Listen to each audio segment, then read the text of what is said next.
is ABC 7 News, Chicago's #1 news, with Jose Sanders, Judy Sue, weather with meteorologist Tracy Butler, and Roz Barron's traffic. This is ABC 7 News this morning.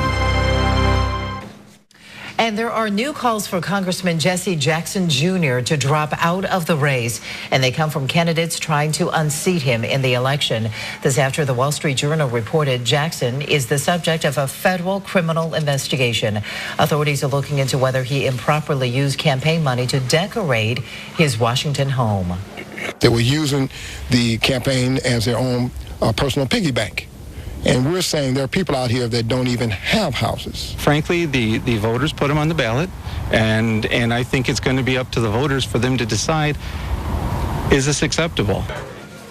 Jackson is being treated for bipolar disorder and has not worked since early June. Neither he nor the Justice Department had any comment on this report. Much more on this story coming up, and the potential legal implications for Congressman Jesse Jackson Jr. We will be talking with legal expert attorney Thomas Glasgow coming up. But first, our legal expert looks at the potential charges that could come from a federal investigation into Congressman Jesse Jackson Jr. Well, as he faces re-election in a few weeks, we're learning that Congressman Jesse Jackson Jr. is now the target of a federal investigation and whether he improperly used campaign funds. Earlier, we talked about the potential impact on the congressional race, but what about the legal ramifications should charges actually be filed? Our legal expert, attorney Thomas Glasgow, joins us now to talk to us about that. Good to see you, Thomas. It's good to see you, Jose. So where do you think this investigation came from in the first place? Well, I think the investigation itself came from when they put the house on the market. You've got a representative who's making X amount of dollars, and you've got a home that went from in the $100,000s to the millions. The question became, when the pictures were placed on the internet, how do you appoint a house like that so that it goes from, several $100,000 to the millions and millions of dollar range?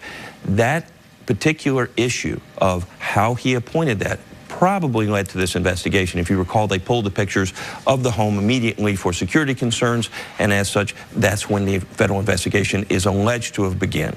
So why is all this just now coming to a head? I mean, just because those pictures were placed there, or had somebody already been looking into something regarding the congressman?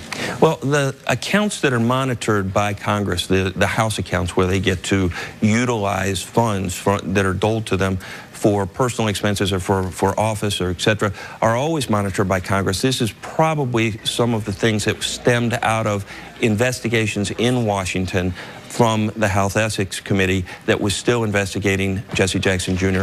in relation to the sale of the seat here in Chicago for Mr. Obama. Now, whether that actually is the case, the prosecutors are being very tight-lipped about. They're not divulging how the investigation came about, but that would be my guess. If they indeed file charges after this investigation, what potential charges could the congressman actually face, and would these charges be filed before the election? Well, the potential charges that could be filed are probably conspiracy, mail fraud, depending on whether or not he spoke to federal investigators and lied about it, lying to federal investigators, all of which could carry a penalty of 5 years each, depending on how they went down the line. If you recall, Senator Edwards, when he took campaign donations that were larger than the amount allowed by law, the last count was lying to federal investigators. Same thing happened with Blagojevich. It remains to be seen exactly what they're going to be charged with, because they haven't leaked a lot of details as to the investigation.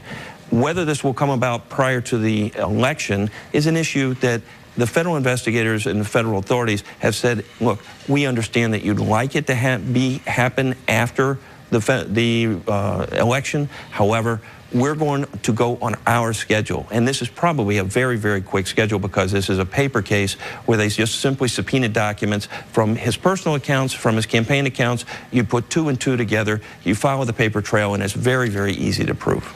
All right, Thomas, thank you very much. You'll be following this one, I know. We appreciate it. Thank you. Right now, it's time for us to